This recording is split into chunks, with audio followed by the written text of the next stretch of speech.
You don't chase billionaires. You don't grovel before them. You don't obsess over their habits, their homes, their networks, or their net worth. You don't run after the wealthy like a shadow follows the light, forever behind, never arriving. For the light you are seeking is not theirs, it is your own.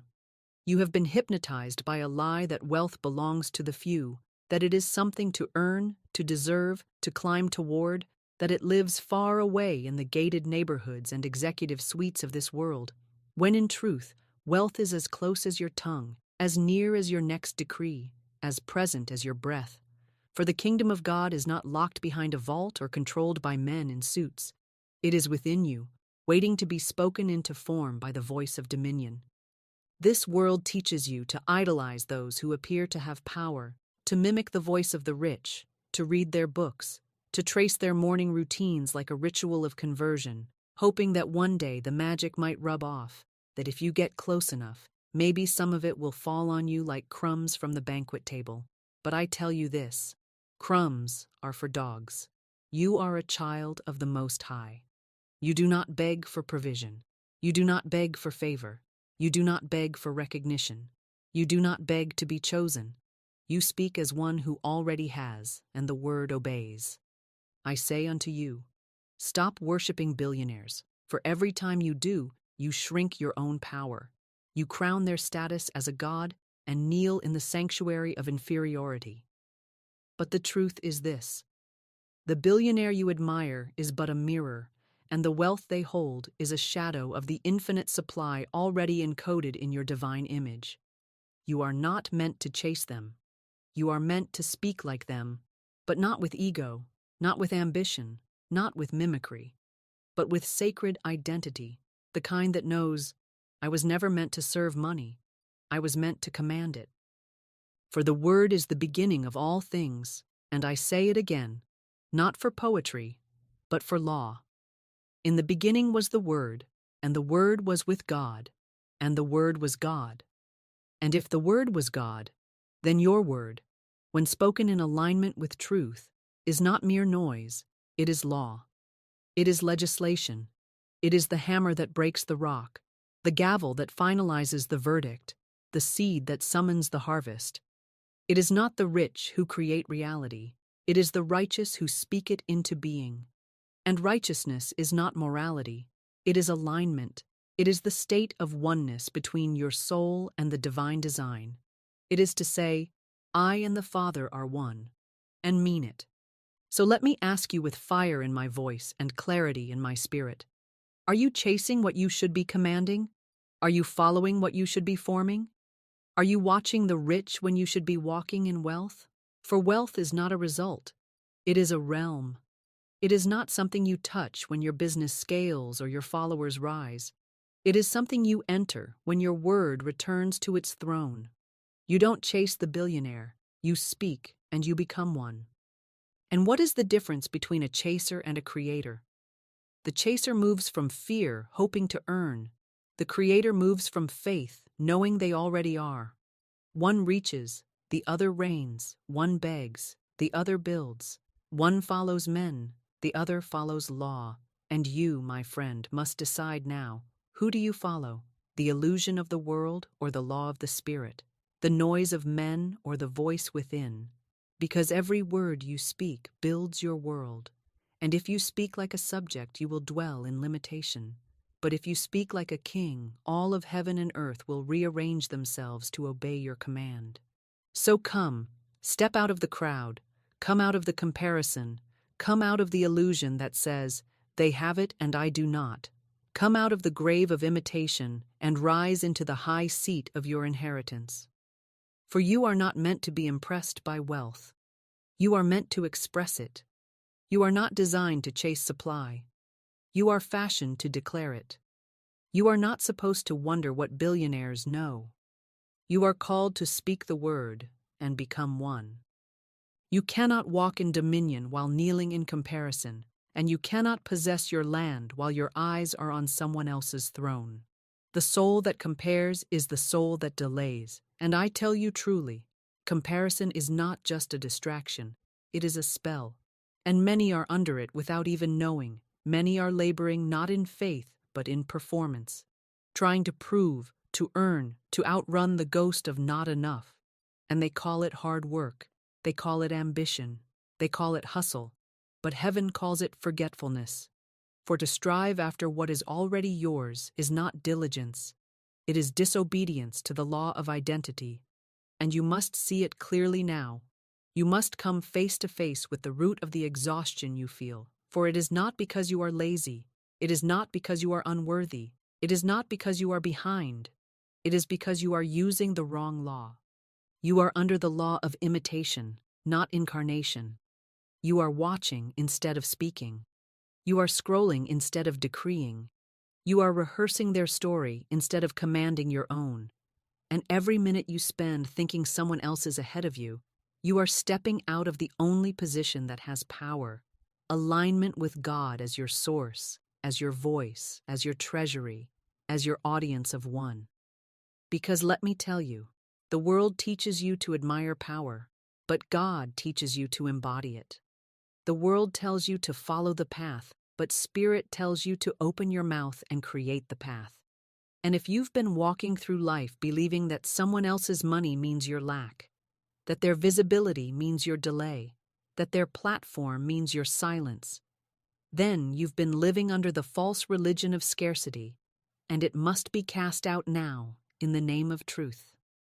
For what is hustle but the gospel of fear in disguise? What is obsession with timing but distrust in divine sequence? What is envy but the soul's amnesia of its own inheritance? I say to you, break the spell. You were never meant to chase anyone. You were never meant to follow the tracks of the wealthy in the hope that you might catch a scent of success. You were meant to speak, to declare, to legislate, to call the end from the beginning and let the angels run on your word. You are not a clone. You are not a follower. You are not a brand waiting to be seen. You are the word in motion. And when you speak with divine authority, the laws of wealth, the laws of favor, the laws of timing, the laws of visibility, and the laws of harvest must obey you, not because of effort, not because of education, not because of exposure, but because of alignment, because of identity, because of law. I have seen it over and over. Men and women who hustle for years, who burn their lives trying to mimic the moves of the rich, who mold themselves into smaller versions of what they think success looks like, who lose their voice chasing another man's tone, who silence their word in pursuit of another man's approval. And I've watched them collapse, not for lack of talent, not for lack of action, but for lack of revelation. They were never told that the most powerful voice in their life was their own, not the gurus, not the billionaires, not the trending influencers, but their own, when aligned with spirit. And if this is you, if you have felt behind, if you have spent your energy trying to earn your place at someone else's table, if you have bent your back in hopes of being seen by someone who has what you want, then this is your moment of return, your moment to reclaim the throne you abandoned, your moment to rise out of the algorithm and into the atmosphere of faith. The kind of faith that doesn't knock on doors, but speaks and sees them open. The law does not respond to imitation. The law does not respond to jealousy. The law does not respond to hustle. The law responds to the word. The law responds to boldness. The law responds to faith. And if you will speak from the position of already having, already being, already walking in divine supply, then the law will respond not with delay, not with resistance, but with manifestation, because the law cannot ignore the voice of truth spoken in dominion. So let it be known now, your days of chasing are over. Your season of comparing is closed. You are not the echo of someone else's wealth. You are the sound of divine supply in this generation. You have been taught to chase, to attract, to hustle in circles around a prize that looks always just out of reach, like a dangling reward at the end of some ever-lengthening timeline. But I tell you now, you do not attract what you beg for. You do not attract what you worry over. You do not attract what you admire from a distance with silent longing and hushed insecurity. You assume what is already yours by divine right. You declare what already belongs to you in the invisible, and by speaking it into law, you activate the bridge that makes the unseen substance of wealth become visible form in your life, in your bank, in your body, in your days, and in your destiny. This is not the law of motivation. This is not the law of probability or possibility or percentile or hustle or timing. This is the law of the Word, the law that rules every other law, the law that was present before banks and governments and markets and economies ever existed, the law that sits higher than the throne of capitalism or reputation or digital validation, the law that formed the earth itself. For what does Genesis say? It does not say that God built. It does not say that God labored. It does not say that God traded or campaigned or climbed. It says, He spoke, "Let there be light," and there was light. "Let the waters be gathered," and they were gathered. "Let the earth bring forth," and it brought forth. The voice came before the vision. The word came before the world. And you, made in that same image, born under that same law, have inherited the same authority, but you have used it for the wrong kingdom. You have used your voice to narrate lack, to entertain fear, to chronicle hardship, to echo statistics, to recite the news, to declare defeat before ever consulting the heavens, to agree with appearances instead of aligning with spirit. And then you ask why wealth feels far, why supply feels slow, why favor seems to land on someone else's house. But I say again, you do not attract what you wish for, you assume what you are. And assumption is not imagination, it is embodiment, it is declaration, it is possession in the invisible that makes way for possession in the visible. When a man says, "I am rich," he does not wait for the money to arrive to prove his point. He speaks because in divine mind it is already done, already stored, already assigned, already circulating, already complete. "Thou shalt decree a thing," the scripture says, "and it shall be established unto thee." Not someday, not if conditions are favorable, not if the market permits or the hiring manager agrees or the algorithm boosts your name. It says, shall. It is a spiritual shall. It is a metaphysical guarantee. It is divine legislation. And when you speak it with conviction, with alignment, with no wavering in your posture or pitch or principle, then heaven cannot withhold what earth seems to resist, for heaven does not traffic in delay. Heaven traffics in design, and every word spoken in faith is a blueprint handed to the angels who execute it with speed and precision and holy immediacy. Stop waiting to feel wealthy. Speak wealth and let your feeling catch up. Stop asking for a sign. Speak the word and the signs will follow. Stop looking for validation from men. Speak with the authority of one who has already been validated by heaven. The law is not emotion-based. The law is not circumstance-based. The law is not consensus-based. The law is word-based. You do not need to feel rich to be rich. You do not need to look rich to be rich. You do not need to prove richness to others to become the embodiment of spiritual abundance.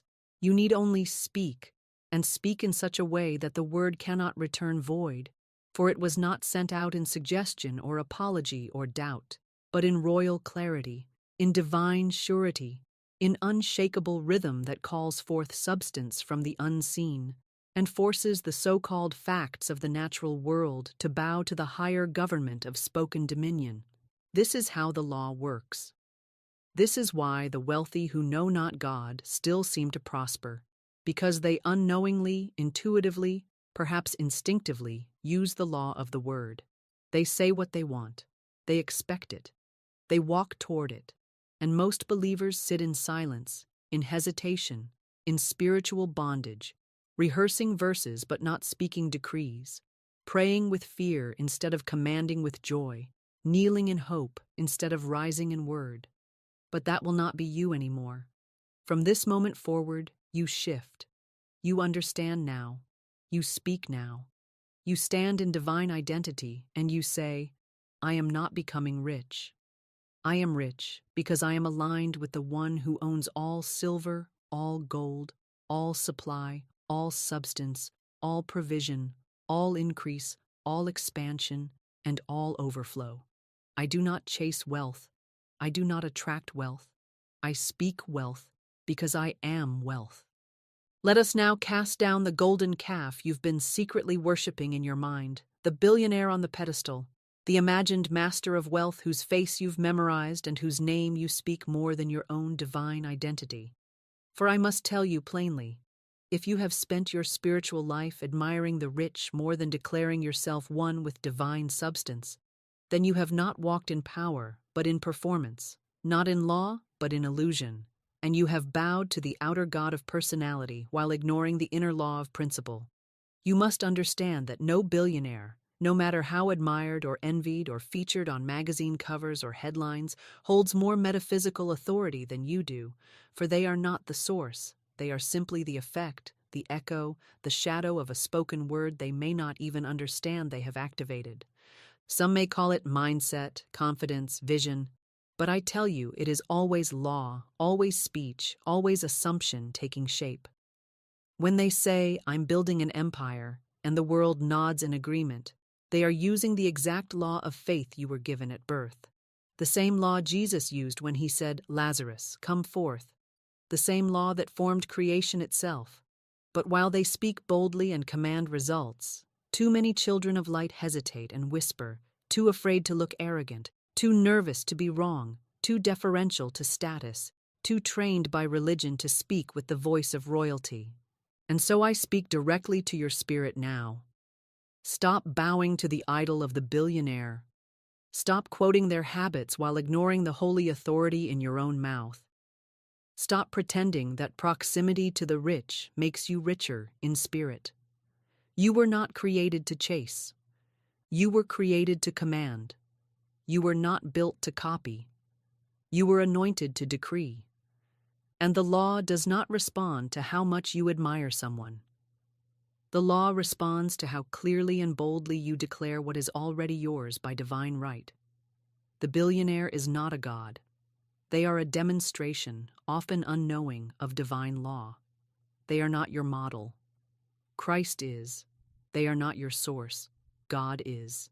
And the Christ within you, the divine image, the Word made flesh, the indwelling kingdom, does not kneel before any human empire. It builds its own. It speaks universes into form. It does not flatter wealth. It embodies it. Do you not remember? The kingdom of God is within you, not around you, not hidden behind algorithms, venture capital, market trends, or networking events. It is not locked behind someone else's gate. It is not waiting for your follower count or your investment portfolio or your blue checkmark or your next pitch deck. The kingdom is not delayed. The kingdom is not denied. The kingdom is now. The kingdom is voice activated.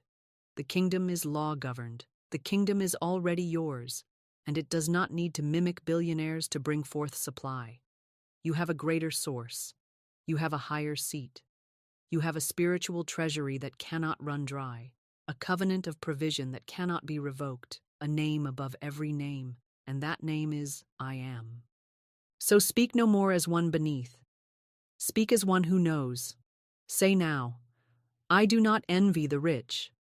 I do not perform for their approval. I do not audition for a seat at their table. I build the table. I set the feast. I bless the bread. I speak the word, and the overflow comes to meet me, because I am no longer the servant of admiration. I am the master of alignment. Let this be the moment your tongue breaks its allegiance to inferiority. Let this be the hour your mind divorces itself from the illusion that power lives outside of you.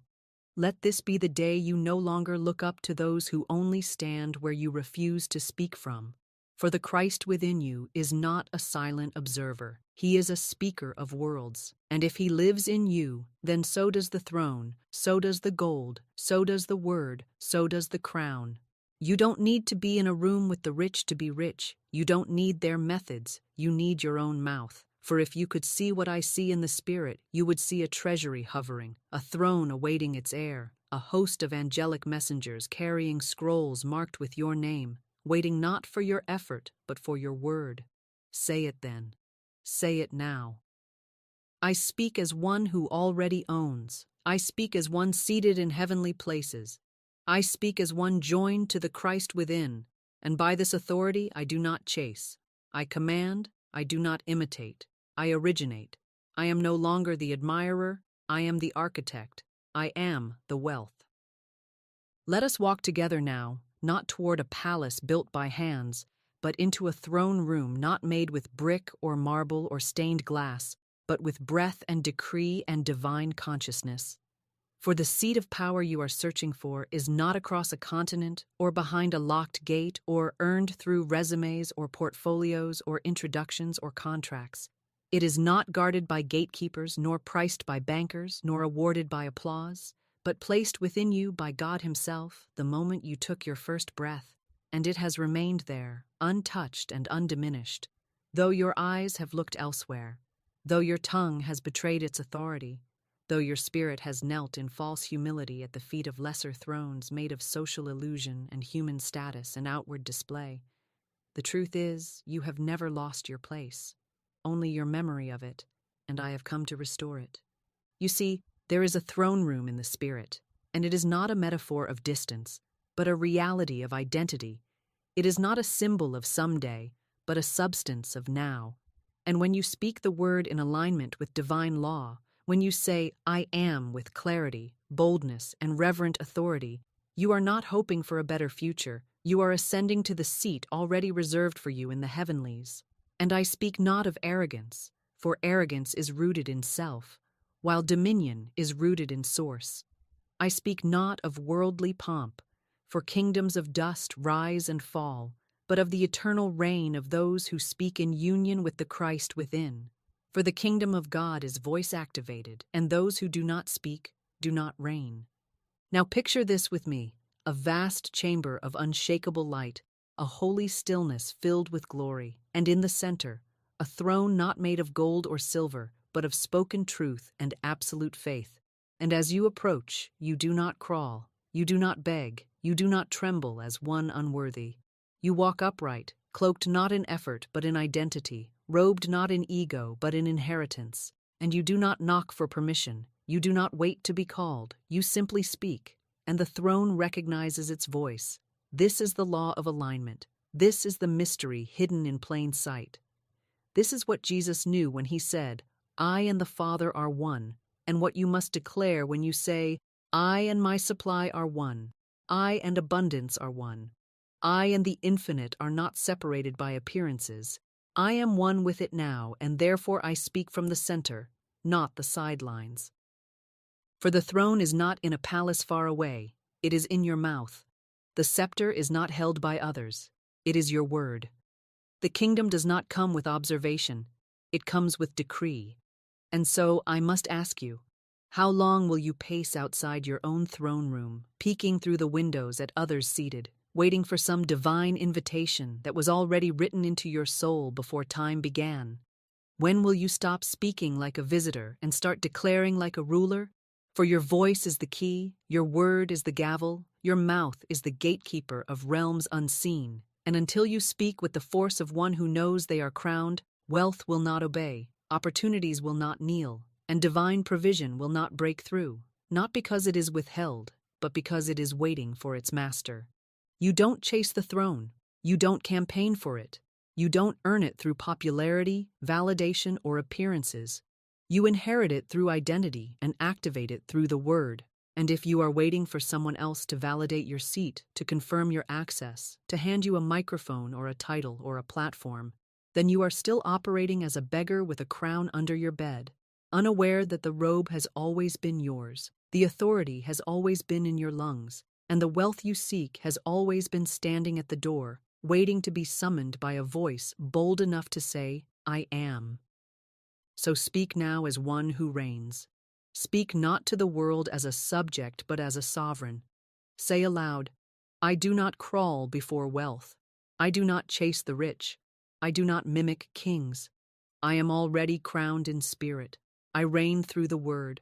My supply answers to my voice. My wealth knows my name.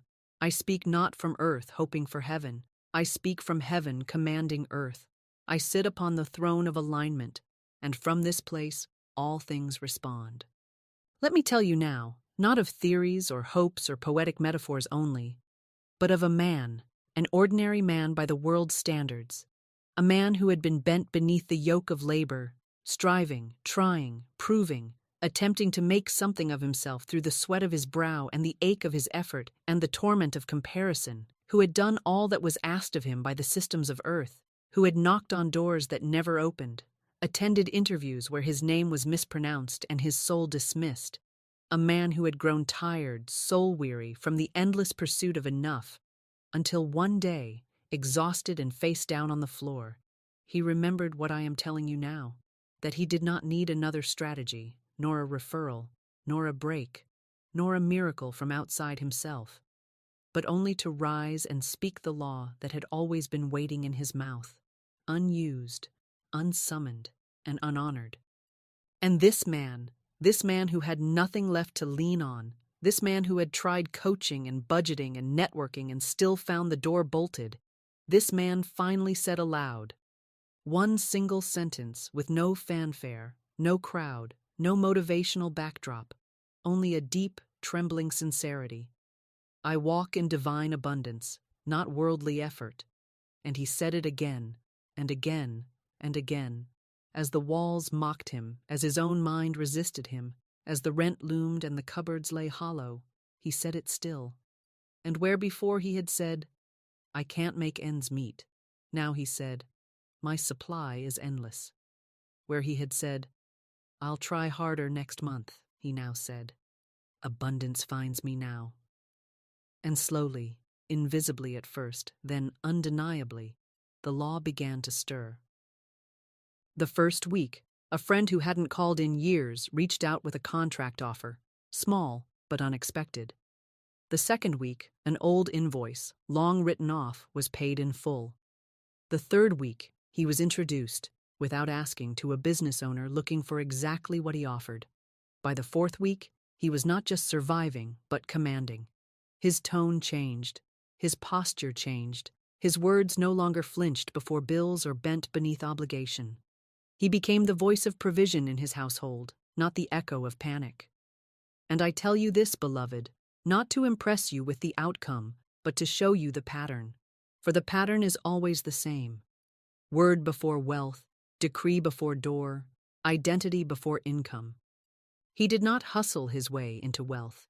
He spoke himself into alignment with the source of all wealth. And this is what I am shouting to your soul now. If you are weary, stop begging. If you are late on the bill, stop narrating it. If you are tired of hoping someone will save you, stop waiting. Open your mouth and declare the truth that has been buried under human reasoning and emotional hesitation. Say it until your soul believes it. Say it until your circumstances yield. Say it until heaven and earth align beneath the force of your decree. Do not say, when the money comes, I will speak differently. You speak differently, and the money comes. Do not say, I'll stop being afraid when I have more. You cast out fear with the word, and the more arrives. For the spoken word is not ornamental, it is instrumental. It is not a flourish of positive thinking. It is the engine of divine manifestation. And when this man said, I walk in divine abundance, not worldly effort, he was not describing his reality. He was commanding it. Let this be your shift. Let this be your practice. Let this be your moment of throne recovery. Open your mouth today, not tomorrow, not when things feel better, not when your bank account looks friendly, but now, this moment, as you hear me, say aloud, I do not chase money. I do not wrestle with bills. I do not panic at appearances. I walk in divine abundance. I am fully funded by spiritual law. God is my supply. The kingdom's treasury is open and I am its rightful recipient. And as you say this, not once, but daily, not casually, but with reverence, not doubtingly, but with dominion, you will see that the world outside begins to mirror the world you are finally speaking from within. That is the law, and that is the story, not just of one man, but of anyone bold enough to stop begging and start declaring. Now listen to me, and listen with the ear of your spirit wide open and alert to truth. For here we enter the first of the divine habits, not earthly repetition, but sacred instruction. A habit not formed by logic, but forged by law. And it is this: you must speak the identity, not the illusion. You must proclaim what is true in spirit, even when the world shows you its opposite reflection, even when your senses shriek against you, even when your bank statement denies you, even when the mirror says you are behind, the balance says you are broke, and the news says there is not enough. You must not bow to the illusion. You must not echo the appearance. You must not narrate the lie. You must not give your breath to the temporary, but instead, with unwavering tongue and eyes fixed on the unseen, you must say, I am a multimillionaire by divine right. You do not say it to become it. You say it because it is already true. For the I am is not a wish. It is not a dream. It is not a future possibility that hangs in the clouds of maybe. It is the eternal, unshakable identity of God expressed through you now. You do not say, I will be rich someday, for someday is the language of slaves, and I hope to have enough is the language of beggars, and I'm trying my best is the language of those still ruled by appearances. But you, chosen one, divine mouthpiece, temple of spoken law, must say, with no trace of apology, no flinch of fear, no softening of tone, I am wealthy now. I am abundance embodied. I am divine supply made visible in the earth. And when you say this, you are not speaking fantasy. You are not role-playing success. You are not pretending you are someone else. You are finally stepping into the truest dimension of who you already are in the unseen. You are aligning your tongue with your spirit instead of your fear, and that alignment begins to summon, to shake, to shift, to call forth the things which be not as though they were, because that is how the world was made, and that is how your wealth shall appear. And I tell you this, you must say it when your hands are empty, when your inbox is quiet, when your bills sit unopened, when your friends laugh at your boldness, when your emotions beg you to shrink, when your memories remind you of failure, when your history contradicts your faith. Yes, even then, and especially then, you must say it. For the only time the word carries true power is when it is spoken against opposition, when it is declared in the face of resistance, when it is held high like a banner against the winds of doubt, because then it is not an echo of what is. It is the creative force of what shall be. So I tell you now, stop announcing your process and start declaring your position.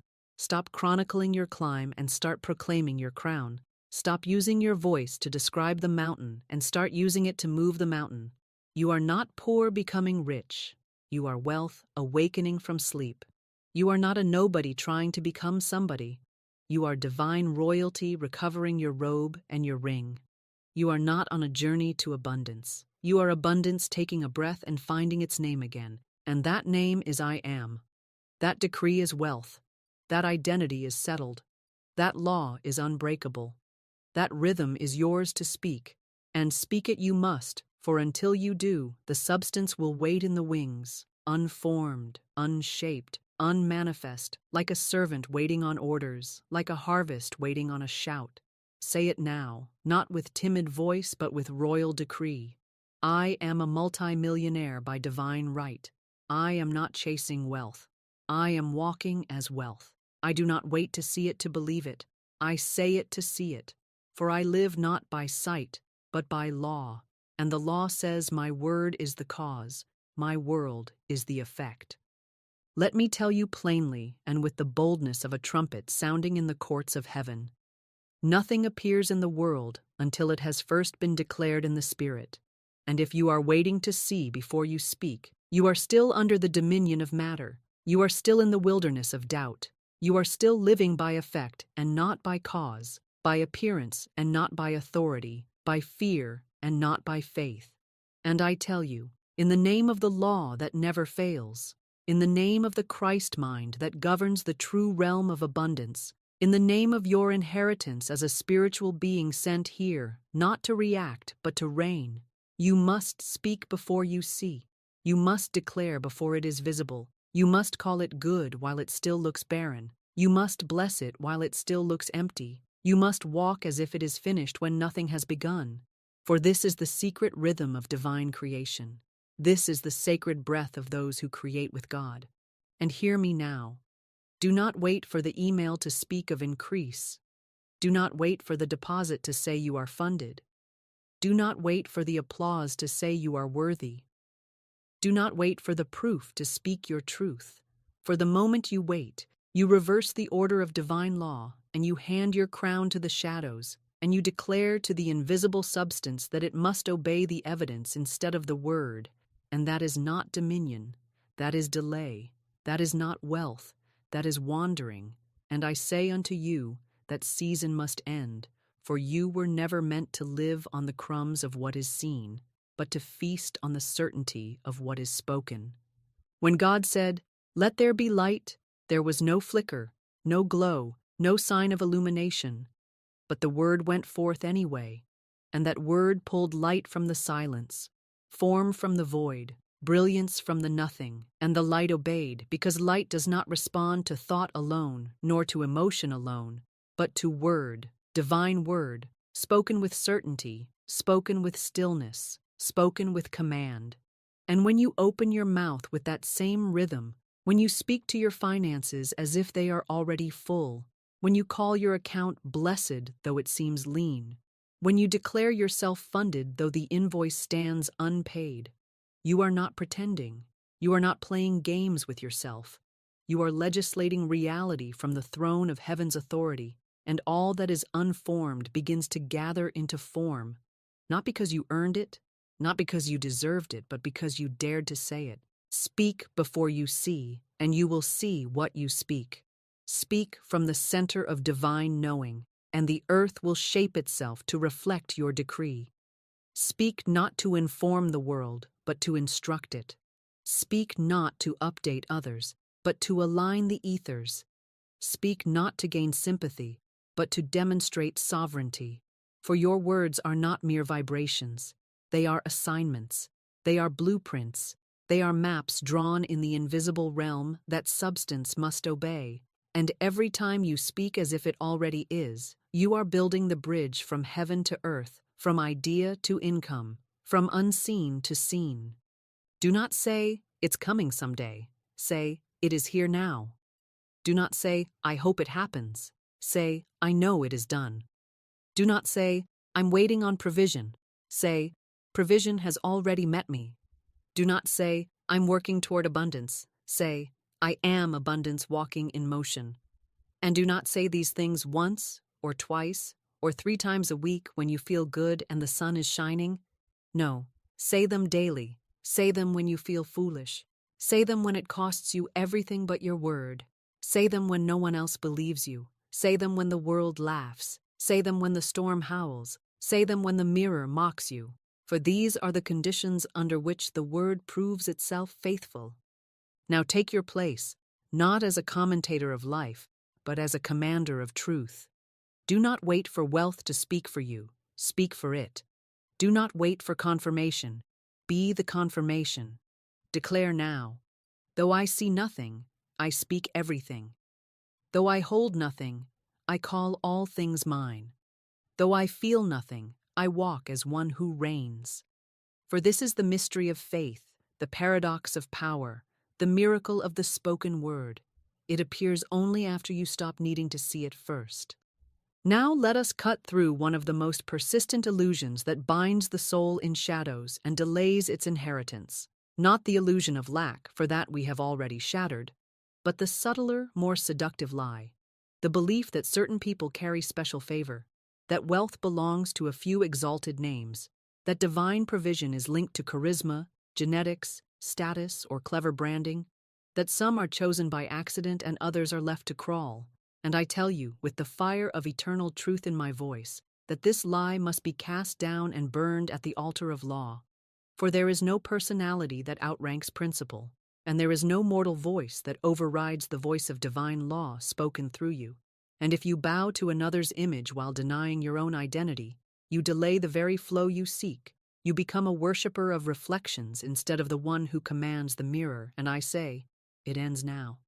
You must understand this. Those who walk in wealth are not walking in a mystery. They are walking in rhythm. They are not chosen by accident. They are aligned by agreement. They are not favored by whim. They are favored by word. And if you believe that some billionaire has secret access that you cannot tap, you have already chained yourself to the lie that substance answers to status instead of speech.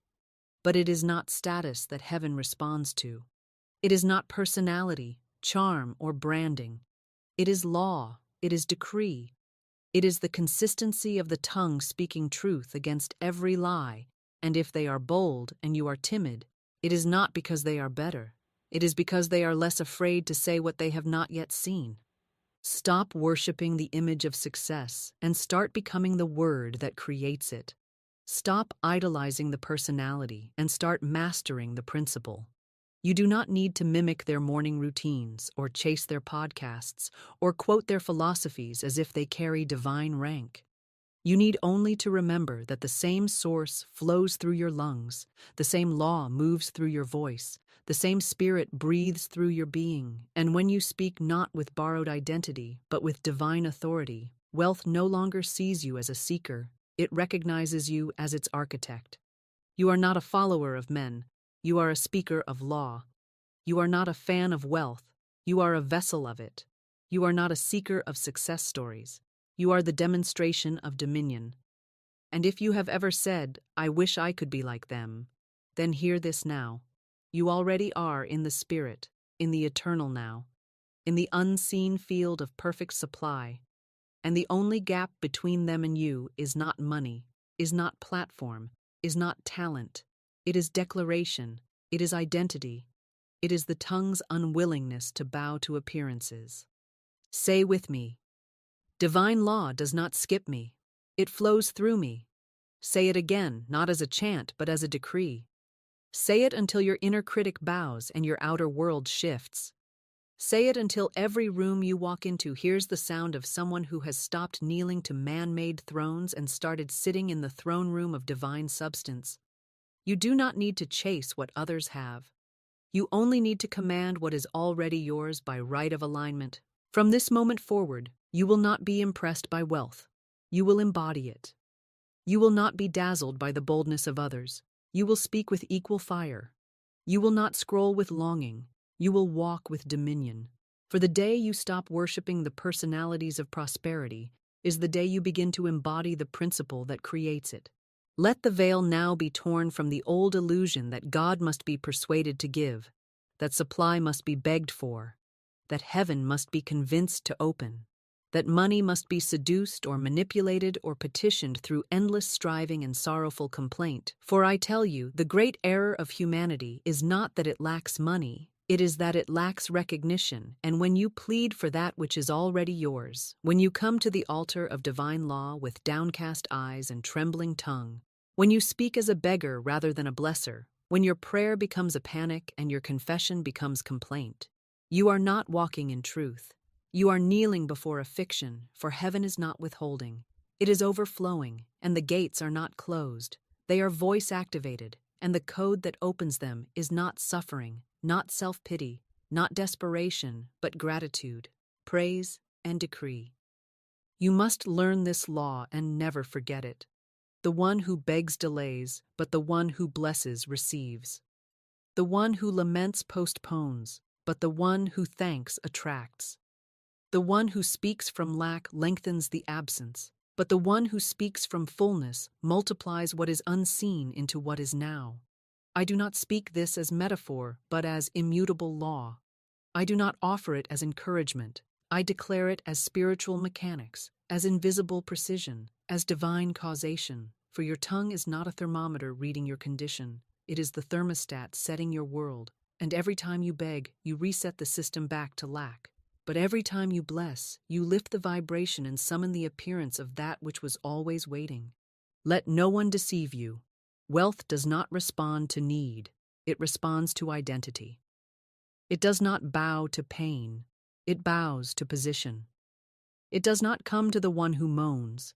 It comes to the one who moves in divine assurance. If you speak as one abandoned by God, you will see more delays. But if you speak as one seated with God, as one already provided for, as one already supplied, even before the envelope arrives, even before the account updates, even before the deal closes, then the law, which cannot lie and cannot fail, will hasten to perform the word you have spoken, not because of your emotion, not because of your effort, but because your word matched the rhythm of divine truth. Therefore I say, bless your account while it is still low. Bless your wallet while it seems thin. Bless your rent before it is paid. Bless your table before the food arrives. Bless the money that has not yet appeared. Bless the unseen harvest. Bless the empty envelope. Bless the email that hasn't come. Bless the phone call that has yet to ring. For when you bless what appears empty, you are declaring it full in spirit, and the substance of that fullness cannot resist the pull of the tongue aligned with heaven. Say aloud, "Thank you, Father, that wealth is mine now. I do not need to wait, to beg, to panic, or to doubt. I bless my finances, and my finances multiply. I bless my income, and it flows freely. I bless this day, and it unfolds with divine provision. I bless every expense, and it is met with ease and overflow. I bless every opportunity, and it expands without strain. I bless myself, not in pride, but in power, for I am the expression of divine abundance, and I walk in rivers of invisible gold." Speak like this before your breakfast. Speak like this before the fear rises. Speak like this when the bank sends its notice. Speak like this when the bill arrives. Speak like this when others tremble, when the world shakes, when the news predicts lack, when the crowds fall into panic. You rise into praise, not as a ritual, but as a revelation, not as superstition, but as science of the Spirit. For what you bless cannot remain bound, and what you praise cannot remain small, and what you honor in word cannot remain absent in form. From this moment forward, you do not chase. You do not weep. You do not bow to the idol of worry. You do not plead at the feet of systems. You do not pace the floor in fear. You do not whisper with doubt. You rise. You declare. You bless. You speak. And the money obeys. And the door swings open. And the divine release is set in motion. For heaven is not moved by volume. It is moved by vibration. It is not impressed by tears. It is activated by truth. And the greatest truth you can now embody is this: I am already supplied. I bless what I have. I bless what I do not yet see. And I bless what is becoming visible even now. Let us now pull back the curtain on what the world calls confidence, what the world calls vision, what the world calls success, and see it for what it truly is beneath the costume of strategy and the language of finance. For there are men and women upon this earth who walk as billionaires, not because they understand Scripture, not because they study metaphysics, not because they hold sacred the law of the word consciously, but because, knowingly or not, they align themselves with it. They speak boldly, they expect greatly, they command outcomes without hesitation, and though they may never say the name of the Most High or bow before the altar of truth, they nevertheless walk in its rhythm and reap its reward. For the law is no respecter of persons, it is respecter of alignment. And so, while the masses wait for signs, while the church waits for permission, while the spiritual man waits for feelings, the bold declare and move, the bold speak and receive, the bold name and claim, the bold act as kings while others still crawl as servants of appearances. And I say to you now, do not confuse personality with principle. Do not envy those who wield wealth. Understand instead that they are merely participants in a universal law that is available to all, a law that responds not to religion or race or resume, but to vibration, to faith, to declaration, and to unwavering self-perception. And if the children of this world can harness it in ignorance, how much more should the children of light walk in its full dominion, with conscious reverence, with holy clarity, with unwavering boldness? What you admire in the billionaire is not their investments, not their companies, not their networks, not their intellect, but their certainty. Certainty that what they see in the mind shall appear in the hand. Certainty that the word they speak is already taking form. Certainty that doors will open, funds will flow, resources will rise, and problems will bow. Not because of who they are in the eyes of the world, but because of who they are in the tone of their tongue, and you must see it now, clearly and forever. Wealth is voice before it is vault. It is identity before it is income. It is proclamation before it is property. So while others copy their strategies, chase their interviews, idolize their lifestyles, you must rise higher, not by imitation but by invocation, not by grinding but by grounding, not by performance but by possession of your inner throne. And you must say, the same law that made them wealthy now moves through me. Not in competition, not in covetousness, but in consciousness, in recognition, in peace. For you do not need what they have. You are what they are when you speak what is true. Now hear this and never forget it. When a billionaire walks into a room, the room adjusts, not because of the money in their account, but because of the conviction in their speech, the nonchalance of their expectation, the stillness of their belief, the weight of their presence, which is not created by followers or fame or function, but by inner decree, by the knowing that nothing they desire is out of reach, nothing they imagine is impossible, nothing they declare is dismissed. And I ask you now, do you walk with that same voice? Do you carry that same command? Or have you forfeited your divine inheritance for the temporary illusion of humility that is really just fear in disguise? You must now replace the language of maybe, someday, if I'm lucky, with the language of law, of now, of certainty, of divine right. For wealth is not impressed by personality. It is magnetized by principle, and your voice, your spoken word, your daily decree must match the tone of one who does not chase money, but speaks as its master, one who does not beg opportunity, but commands manifestation, one who does not explain their value, but assumes their throne. Say this now. What I admire in others is already alive in me. What I see in them is proof of what I shall receive. What they speak boldly, I now speak with divine authority. What they assume unconsciously, I now claim by spiritual law. You do not need their face. You do not need their brand. You do not need their team. You need only your word, your breath, your voice, your vibration, your decree backed by heaven's eternal contract, signed in spirit, sealed in truth, and ready to release provision the moment you match its pitch. Let us now dissolve the final veil, the ancient spell of inferiority, the generational hypnosis of not enough, the deep inner echo that whispers in hidden corners of the soul, who do you think you are?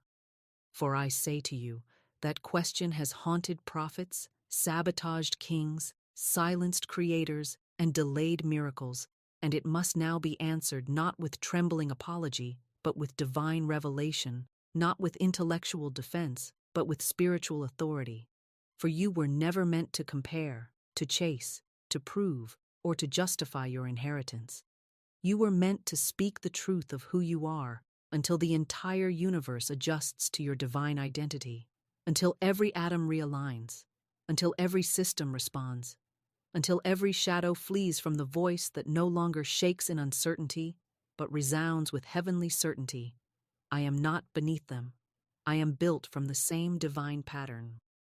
You see, this sentence, though short in form, is volcanic in power, for it is not a statement of ego, but of essence, not of ambition, but of alignment, not of rebellion, but of return to origin, and when spoken not once, not casually, not flippantly, but daily, rhythmically, reverently, with full attention and breath and presence, it becomes the sword that severs the cords of inferiority, the key that unlocks the sealed vault of boldness, the hammer that breaks the glass ceiling of comparison, and the anthem that reawakens your sleeping dominion. For you were never created to worship other men, to envy their riches, to shrink in their presence, or to contort your voice into something palatable for those who forgot their own worth. You were created to radiate, to declare, to walk tall in the image of the Creator, to move through this world as a voice of divine substance clothed in flesh, to command, to decree, to embody. Repeat it now. I am not beneath them. I am built from the same divine pattern. Again. I am not beneath them. I am built from the same divine pattern. Again. I am not beneath them. I am built from the same divine pattern. Let the repetition not be vain, but volcanic, not intellectual, but incarnate, not passive, but prophetic, until the neural pathways rewire, until the cellular memory reconfigures, until the vibration stabilizes, until you no longer merely say it, but you become it, live it, exude it, embody it, and watch the very fabric of your experience reconfigure to match the voice that no longer echoes borrowed limitations, but declares original truth. For inferiority is a parasite that survives only in the silence of the unspoken word. It cannot breathe in the atmosphere of daily decree. It cannot root itself in a soil that is saturated with truth. It cannot whisper shame when the trumpet of bold identity is sounding each morning from the throne of your spirit. And so I say to you now, if you have looked at others and felt small, if you have stood in rooms and felt invisible, if you have read their bios and felt irrelevant, if you have scrolled their accounts and felt like a ghost, it is not because they are more divine. It is because you have not yet fully claimed your divine pattern. And it is not humility to stay small. It is disobedience to truth. Let it be no more. Let inferiority be exiled today. Let the sentence burn on your tongue and carve new architecture in your speech, in your spine, in your spirit. I am not beneath them. I am built from the same divine pattern. That pattern is light. That pattern is wealth. That pattern is royalty. That pattern is legacy. That pattern is authority. That pattern is already encoded in your design, waiting not for your improvement, but for your announcement. Waiting not for your perfection, but for your permission. Waiting not for conditions, but for confession. You were never behind. You were just quiet. You were never lacking. You were just undecided. You were never disqualified. You were just muted by lies. And now the word rises. The decree activates. The truth erupts. The voice returns. And with it, wealth remembers your name. And now let me tell you the story of a woman not unlike yourself, a woman who lived not in palaces, not on stages, not behind high walls of celebrity or wealth, but in quiet quarters, in a small apartment on the third floor of a building no one would ever photograph. A woman who was not followed or known or applauded. A woman whose mailbox held more bills than invitations, whose phone never rang with miracles, whose daily routine looked to the world like repetition and smallness and obscurity, but who, through the invisible ritual of spoken law, became a living, breathing portal of divine reversal. For this woman did not advertise her affirmations. She did not post her prayers. She did not share her declarations with doubters or explain her rituals to those who could not see.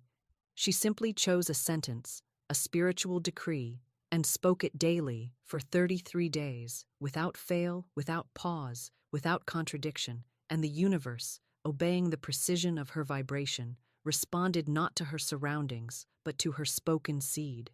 She chose her sentence carefully, reverently, not from hype, not from pressure, but from clarity, and she wrote it in her journal, taped it to her mirror, placed it beneath her pillow, and whispered it each morning before the coffee brewed, and each night before sleep claimed her mind, and the sentence was simple. Wealth flows to me as I sleep. Not dramatic, not flamboyant, not complex, just rhythmically true, quietly thunderous, absolutely aligned, and she did not speak it as a wish or a chant or a superstition, but as a law, as a fact, as a decree already established in the courts of heaven. And though she told no one, and though her bank account did not swell in the first week, and though her doubts occasionally tapped at the edges of her resolve, she remained faithful to the word. 33 days, no social media, no mastermind group, no brand, No breakthrough call, just the word. And then, on the 33rd morning, she woke to an envelope slid under her door, not by a neighbor, not by a delivery service, but by her landlord, who had received a letter addressed to her, hand-delivered from a law firm whose name she did not recognize. She opened it. Inside, legal notification of an inheritance, an estate left to her by a great-aunt she had not spoken to in years, a woman she barely remembered, but who had apparently been watching, remembering, planning, and loving from a distance.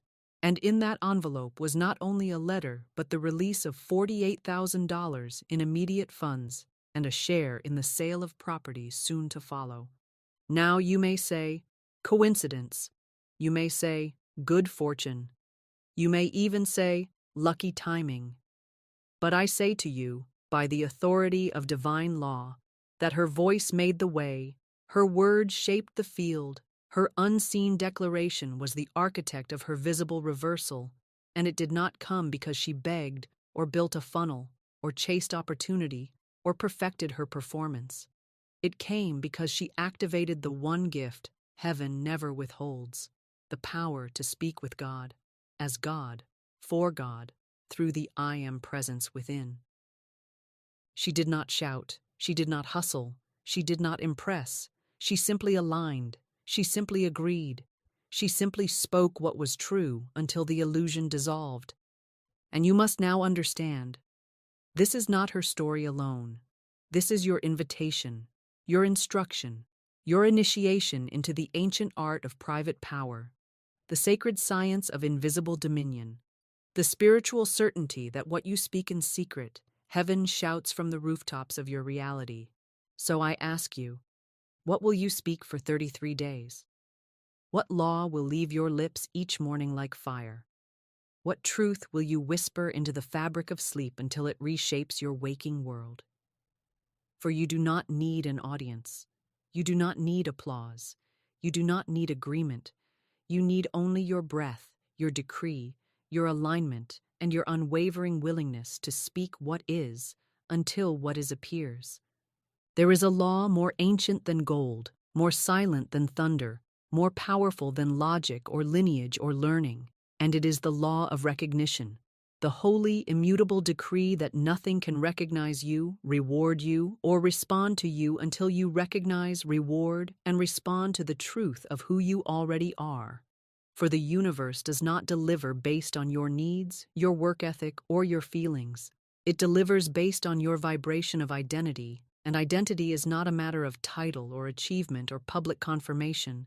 It is the quiet, unwavering tone of your own self-declaration, the frequency you speak not with your voice alone, but with your thoughts, your choices, your posture, and your silence. And I say unto you now with spiritual urgency that the reason supply has been delayed, the reason wealth has appeared fickle or distant, the reason doors seem to open for others and not for you, is not because you are cursed or forgotten or unworthy, but because you have not yet stood in the courtroom of your own soul and testified, without contradiction or apology, that you are good soil, that you are trustworthy with treasure, that you are born of wealth and for wealth, not as a consumer of things but as a distributor of divine circulation. Do not mishear me. I am not asking if you believe you deserve a raise or a new car or an increase in status. I am asking if you believe, if you know, if you claim and proclaim that the essence of you is prosperity itself, not because of what you've earned, but because of whose breath you carry, not because of your bank balance, but because of your birthright, not because of what you've done, but because of what God has already finished. And this is the turning point, the pivot, the holy reversal. To see yourself not as a man or woman trying to become, but as a spirit already containing, already completed, already encoded with the signature of I Am. For how can a field bear harvest if it sees itself as sand? How can a king command if he calls himself a servant? How can money obey if your voice does not sound like the voice of its maker? You must recognize yourself, not through the lens of your mistakes or your missed deadlines or your failed ventures, but through the lens of divine memory, divine intention, divine appointment. For your wealth does not come from the outside in, it comes from the inside out, and the soil of your recognition determines the fruit of your manifestation. And if you continue to speak as though you are behind, if you continue to measure yourself against timelines and benchmarks and trends, if you continue to declare what you are not instead of what you are, then the law cannot violate your own confession. The system of heaven cannot override the spell of your own smallness. You must now say with boldness, not someday, not maybe, not timidly, not conditionally, but with the flaming certainty of divine justice, I am good soil, I am trustworthy, I am prepared, I am equipped, I am ready to steward, to multiply, to circulate, and to bless with the millions that already exist in the unseen and now flow to me in perfect ways. Say it until your body agrees. Say it until your nervous system stops flinching. Say it until every unworthiness programmed into your spine begins to dissolve. Say it until the wealth that has been watching you from the corners of eternity begins to move toward you with speed, because it has finally heard a voice that sounds like its home. You do not need to become ready. You need to recognize that you already are. You do not need to convince anyone else, only yourself. You do not need to study the methods of men. You need to command with the mouth of God, for the wealth is not missing, the wealth is not confused, the wealth is not reluctant, the wealth is ready. The question is, are you? Now that you've seen the mirror and stopped kneeling before it, now that the false crown of inferiority has been removed, not by force, but by the fire of truth, now that the voice within you has remembered its original cadence, not as a beggar pleading, but as a builder commanding. Now we enter living sanctuary of decree, the place where words do not decorate life, but construct it, where language is not descriptive, but legislative, where every syllable sent forth from the mouth of dominion becomes law in the invisible and form in the visible. For your throne is not made of velvet or marble or gold, but of vibration, of tone, of unseen architecture that begins and ends with what you say daily, what you inscribe upon the air with faith, what you release into the silence and let heaven arrange without interference. And I say this now, as clearly as divine law allows. You cannot inherit what you do not pronounce. You cannot govern what you do not name. And you cannot walk in wealth while speaking as though you are waiting for it to begin. So I give you the practice, not a performance, not a magical incantation, but a throne room rehearsal, a speaking of what has always been true but has long gone unspoken in your world. And you will say it not to convince anyone, not even yourself at first, but to override the pattern of speech that has kept your treasure suspended in the clouds of maybe and someday and not yet. And you will speak it with breath and pause and rhythm, not rushing, not whispering, not doubting. And you will say, I am the voice of divine provision in this generation. I am the channel through which wealth flows into the world. I am the law of abundance made visible. I am the administrator of supernatural resources. I am a holy storehouse of increase. I am the royal steward of limitless supply. I am a multi-millionaire by divine right, not in pretense, not in fantasy, but in law, in truth, in design. And when you say it, you must stand taller, not because you are pretending to be someone you are not, but because your spine remembers the posture of divine memory, because your blood recognizes the vibration of spiritual inheritance, because your nervous system begins to bow, not to fear or fantasy, but to the law that has waited for your voice to rise in alignment and release it. You will say, money serves me. Wealth knows my name. Increase recognizes my gait. Favor travels ahead of me like a herald. Every dollar I touch multiplies. Every seed I sow returns pressed down, shaken together, and running over. I am the standard of holy prosperity in this hour. You will say this daily, not when you feel rich, not when you get the email, not when the account balance looks promising, but especially when it doesn't, especially when fear whispers, especially when nothing seems to move, because that is when kings speak, not after the victory, but before the battle turns. That is when the word carries power. not when it's easy, but when it's all you have left, and you must learn that the mouth of dominion does not echo emotion. It initiates reality. You don't need new followers. You don't need better timing. You don't need to chase validation. You need to declare, to enthrone, to announce yourself to the field of infinite supply as one who governs it by law, not need, by truth, not panic, by spirit, not strategy. And once your words are no longer a reaction to your world, but the reason your world exists, then you will see doors open that logic cannot explain. Clients appear that advertising cannot predict. Checks arrive that systems did not schedule, and ideas erupt that defy conventional success models, for you have not followed the way of man, you have walked in the speech of heaven. So now, rise daily and say your throne. Speak your throne. Walk your throne. Let it be heard in your hallway, in your car, in your heart. Let the treasury hear your tone and recognize its master. For you were not made to chase gold. You were made to call it. If you were to plant a seed into the soil and each morning go out to the garden and dig it up just to see if it had sprouted, if you were to disturb the earth, speak fear over the dirt, curse the silence, doubt the process, wonder aloud whether the soil was trustworthy or whether the rain had reached it or whether it had simply disappeared into the mystery of the unseen, what would happen to that seed, my friend? You know the answer. It would die. Not because the earth was unfaithful, not because the sun had hidden its face, not because the seed itself was without life, but because the words and the hands and the fears of the sower had smothered its process and choked its destiny. And this is exactly what the undisciplined tongue does to wealth every single day in the lives of those who speak light in the morning and darkness by noon, who decree increase one moment and complain of cost the next, who praise provision on Sunday and curse their paycheck on Monday, who affirm divine supply in prayer and speak fear into the grocery aisle, who declare I am wealthy in their journal and then sigh, I can't afford it at the checkout line. Do you not see the contradiction, the fracture, the spiritual double-mindedness that divides your harvest in half and feeds one portion to heaven while throwing the other into the fire?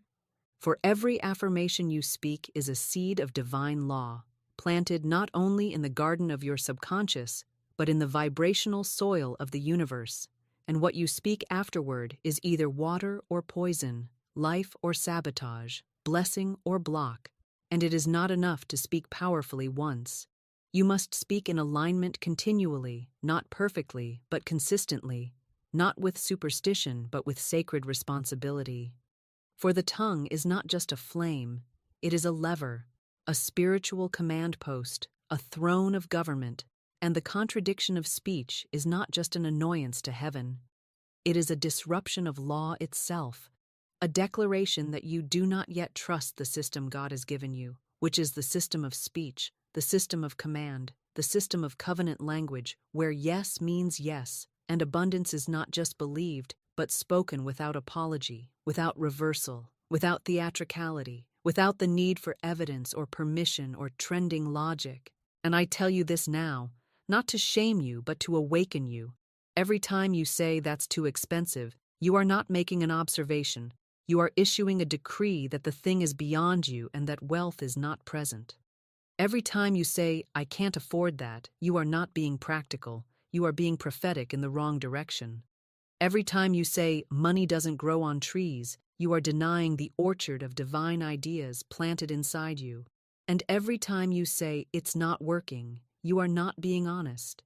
You are being spiritually forgetful, because the law is always working, always responding, always rearranging. But you must let it do its work by refusing to interrupt it with fear-drenched words, sarcastic jokes, or realistic poison that makes you sound wise to others, but deaf to your own destiny. So I challenge you now, with holy defiance, to tear out the phrases from your mouth that no longer serve your wealth, to cancel the linguistic agreements with lack, to remove from your vocabulary every phrase that validates limitation or glorifies struggle or makes small what God has called holy, and in its place you will speak what is true, not just what is comfortable, not just what is trendy, not what your friends expect, but what is metaphysically aligned with divine supply, and you will say, "If it is for me, it comes freely, joyfully, and quickly." And you will say, "Everything I need is on its way now in divine sequence." And you will say, "I expect miracles because I sow miracle words." And you will say, "My life is governed by the spiritual law of increase, not the emotional law of comparison." And above all, you will say, "It is done." Let every word henceforth be weighed like gold, because it is gold, and let your daily declarations be sealed not only with passion but with spiritual discipline. For the true wealth builder is not the one who yells loudest or posts most often, but the one who governs their language like a king guards his treasury, who no longer tolerates contradiction on the tongue, who speaks in one voice, walks in one law, and rests in the unshakable rhythm of divine order. There comes a point on the spiritual path when speaking the word is no longer an act of reaching, of aspiring, of hoping towards some future state of supply or status or sanctification, but a holy embodiment, a divine incarnation, a vibrational decision to walk, live, breathe, and occupy as one who already has it, as one who no longer begs heaven but builds with it, who no longer apologizes for their power, but steps into it with reverence and rhythm, who no longer consults appearance but communes with law, who no longer scans the horizon to see who has what or how they got there, but gazes inward into the soul's treasury and finds there the gold mine of consciousness, the inexhaustible bank of divine identity, the ever-unfolding scroll of I Am, and from that inner knowing begins to move in such a way that all of life rearranges around the new declaration, not because the world has changed, but because the walker has changed their gait, changed their garments, changed their inner gravity, changed their walk from one of striving to one of sovereign stride. And this walk, beloved, is not metaphor alone. It is posture, tone, schedule, wardrobe, offering, response, silence, speech, ritual, and presence, all braided together into a living testimony that says without speaking, "I know who I am. I know what I carry. I know that nothing is missing, nothing is late, nothing is locked, nothing is lost, and nothing is limited except what I fail to claim, what I refuse to embody, what I delay by my own hesitation to step into the identity that heaven has already assigned to me, not because I earned it, but because I agreed with it, because I stopped arguing with divine law, stopped asking for what was already mine, stopped praying from absence and started prophesying from union, stopped dragging my feet and started walking as the finished product of spiritual perfection dressed in human skin, crowned not by applause, but by alignment. When you walk as one who already has it, you do not wait for confirmation from the bank account. You do not need approval from your peers. You do not seek signs from the marketplace, or likes from the internet, or validation from those who still live by the sweat of the brow instead of the certainty of the spoken word. You rise in the morning and dress in dominion. You speak to the mirror as the agent of divine circulation. You make your tea like royalty. You sit at your desk as a channel of unseen supply. You send your emails as prophetic activations. You make your payments with laughter and praise. You carry your body like wealth itself has filled your bones. You speak to your day like a master craftsman giving instructions to the angels. You choose your thoughts like a king chooses counsel, and you walk out your door not in search of opportunity, but in full expectation that what belongs to you will appear, not because you're lucky or lucky adjacent or liked by others, but because you are in covenant with divine law, and the law always recognizes its own voice. And if you should ask, "But what if I don't feel it yet? What if I still feel small, still feel unsure, still feel poor?" I tell you, walk anyway, for the feeling will follow the form. The oil flows only on the moving feet. The wine is poured for those who set the table. The miracle is reserved for those who step out of the boat before the waves calm down. And so you walk not because you feel rich, but because you are rich in truth, rich in inheritance, rich in spiritual DNA, rich in I Am, rich in access to the treasury of all that God is and has and loves and gives. And as you walk, declare, "My steps are ordered by divine wisdom. My gait is clothed in provision. My feet walk on paths of gold. Everywhere I go, I am recognized by wealth because I walk like its twin. Walk like you already have it, beloved, because you do, not in some delayed future, not in a distant upgrade, not when the right door opens or the right person calls or the stars align, but now, in this breath, in this identity, in this law that is alive and ready to respond not to your hesitation but to your declaration, not to your fear but to your frequency, not to your confusion but to your clarity. And the clearest signal you can send to heaven is to walk as if nothing is missing, as if everything is working, as if wealth has already bowed to your voice and risen to meet your pace. Let me now speak to you of a story not often told in the language of logic or economy, but in the rhythm of law, the poetry of dominion, and the cadence of identity spoken before it is seen.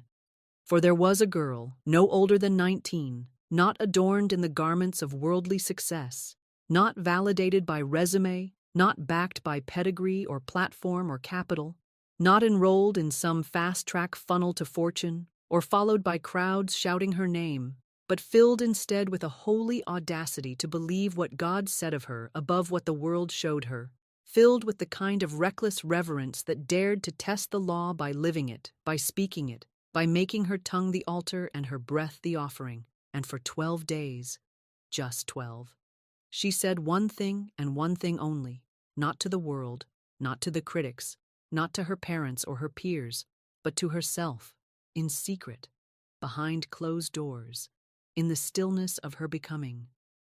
I am wealth. And let us not misunderstand the magnitude of this utterance, for in those 3 words she did not merely wish or want or fantasize or affirm in vague tones. No, she declared the end from the beginning. She summoned the invisible substance of divine supply to take form in her reality. She removed the veil between promise and possession, between divine right and daily reality, and made no apologies, no disclaimers, no self-effacing exceptions, just the rhythm of the word spoken like breath, like prayer, like truth cutting through the fog of generational limitation and internal contradiction and external conditioning. And as she spoke, again and again, I am wealth, not with emotion but with authority, not from desperation but from decision, not for applause but for alignment. Heaven took notice, and so did law, and so did the structure of supply hidden behind what we call time. She was mocked, of course, for the world cannot bear a mirror of its own unbelief. She was ridiculed for her declarations, laughed at for her confidence, dismissed as delusional for speaking wealth when her bank account said otherwise, for calling herself divine royalty while she still rode the bus, for writing down large sums and giving thanks before anything changed.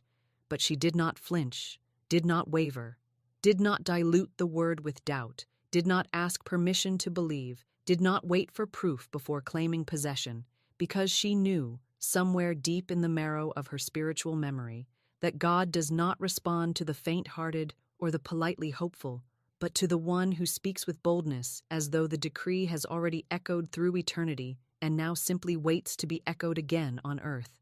And on the 13th day, as silently and swiftly as the tide obeys the moon, her phone rang with an invitation from a distant acquaintance, one she barely remembered, offering her a partnership on a business idea that had already gone viral overseas, needing only a voice, only a name, only a presence, and she became that presence not because she chased it, not because she earned it in hours or education or effort, but because she had already become it in speech, in alignment, in vibration, in the secret garden of identity where all harvests begin, not in the outer field, but in the soil of consciousness.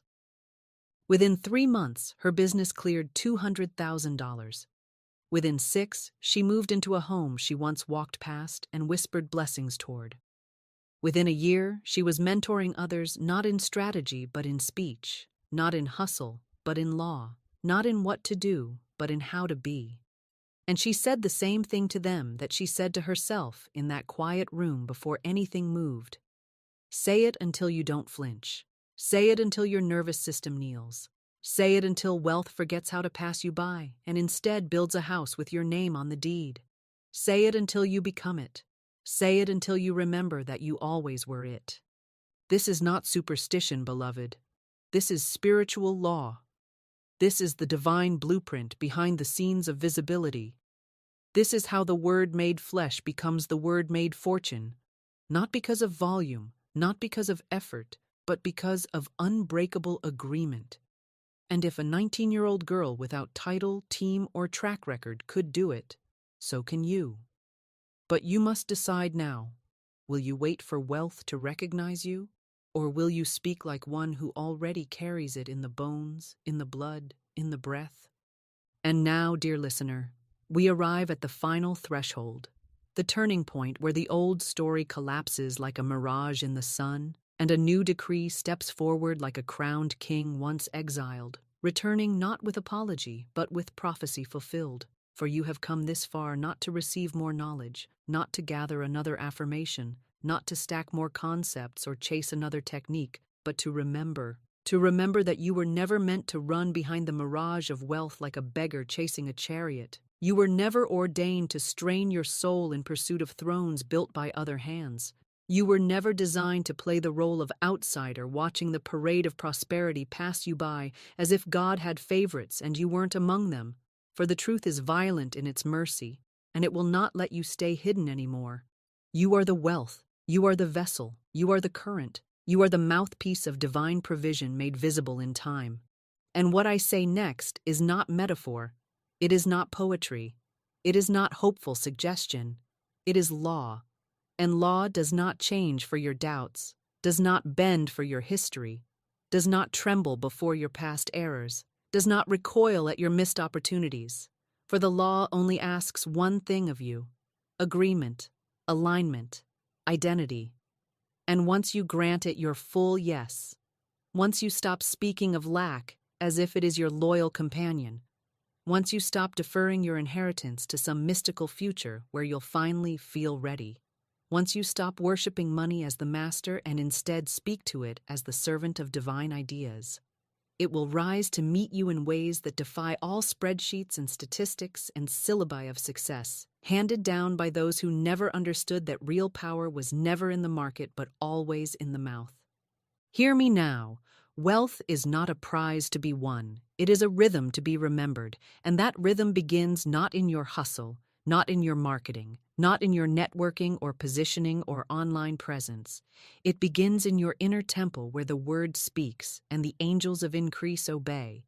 It begins in the sanctuary of your spoken agreement where the law of divine compensation hears your voice and says, "Yes, this is the one who speaks from the throne, not from the waiting room."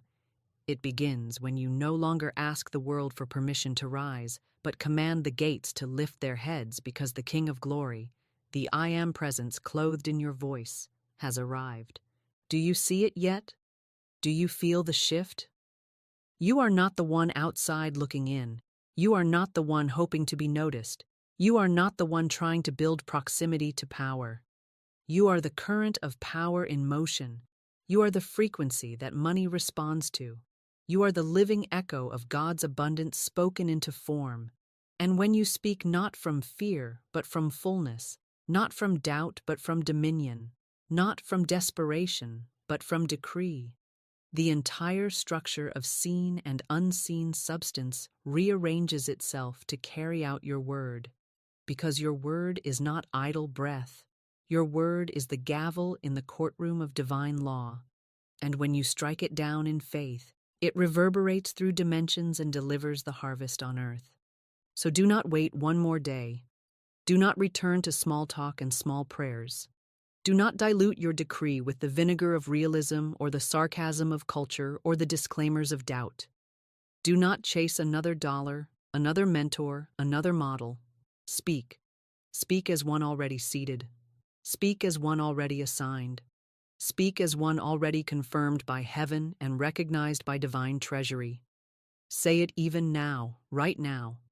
I do not chase wealth. I do not beg for abundance. I do not envy the billionaire. I am the wealth. I am the portal. I am the mouth of divine overflow. I am. And when you speak like this, not just once, not just emotionally, not just on good days, but with the consistency of covenant, with the rhythm of royalty, with the stillness of certainty. You will find that wealth no longer visits you temporarily. It will begin to abide, to anchor, to obey, for it has recognized its master, and you have remembered your name. And now, beloved listener, chosen vessel of divine supply and invisible royalty crowned in spirit, long before any bank ever acknowledged your name, I speak to you not as a motivator, not as a teacher of technique, not as a figure dispensing tips and tricks for temporary increase, but as the voice of ancient truth awakened in you again, as the clarion sound of eternal law echoing through your own soul with words you've always known but may have forgotten, words that were yours before the world dressed you in striving and scarcity, before culture clothed you in comparison and delay, before life tricked you into believing that money lived somewhere far from the breath in your mouth. And those words are simply this: you don't chase billionaires, you don't chase anything, you speak, you decree, you align, you assume, you become, and it is done, not by the will of flesh, or by the system of men, or by the calendar of the culture, but by the spiritual architecture that hears your word as final. Let every distraction now fall away. Let every voice of limitation, whether from your upbringing, your past, your news feed, or your own inner saboteur, be silenced under the weight of this truth. The word is not just a tool, it is the throne itself. Your speech is not a means to impress, it is the medium of creation. Your declarations are not wishful thinking, they are legislative action in the courtroom of cosmic authority. And the moment you stop playing small with your tongue, the moment you refuse to contradict your throne with your chatter, the moment you replace every "I'm trying" with "I am," that moment becomes the axis upon which your whole financial future turns. That moment becomes the pivot where begging becomes blessing, hoping becomes holding, chasing becomes crowning, and identity overtakes imitation once and for all. This is not theory. This is law. This is not suggestion. This is your inheritance.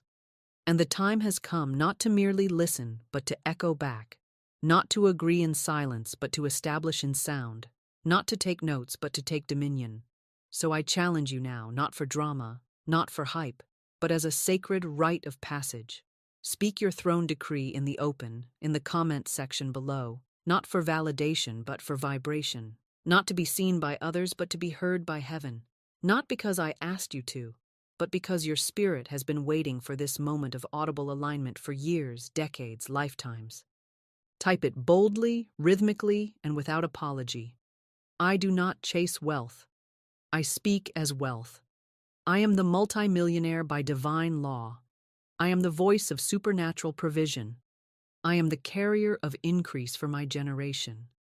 And let this not be a sentence you type once, but the song your life sings every day forward. Let it be the sound your mirror reflects, and your morning begins with, and your night seals with. Let it be the new name you answer to, and the frequency your world must now obey. For it is written, and cannot be reversed, that you shall decree a thing, and it shall be established unto you. You were never meant to follow wealth around like a shadow. You were meant to stand in the light and cast the shadow that others follow. So say it one more time, not as repetition, but as revelation made real through your own voice, your own lungs, your own sacred yes. I don't chase billionaires. I speak the word and become one. And if this truth has burned even a single ember in your soul, then subscribe now, not to follow me, but to stay in the rhythm of remembrance, to keep drinking from the fountain of law, to remain soaked in the atmosphere of divine dominion until there is not a molecule of lack left in your vocabulary or vision. You are not who they told you you were. You are the speaker of law, the heir of substance, the living expression of I am. Walk in it now, speak in it daily, and never bow to the illusion of chasing again.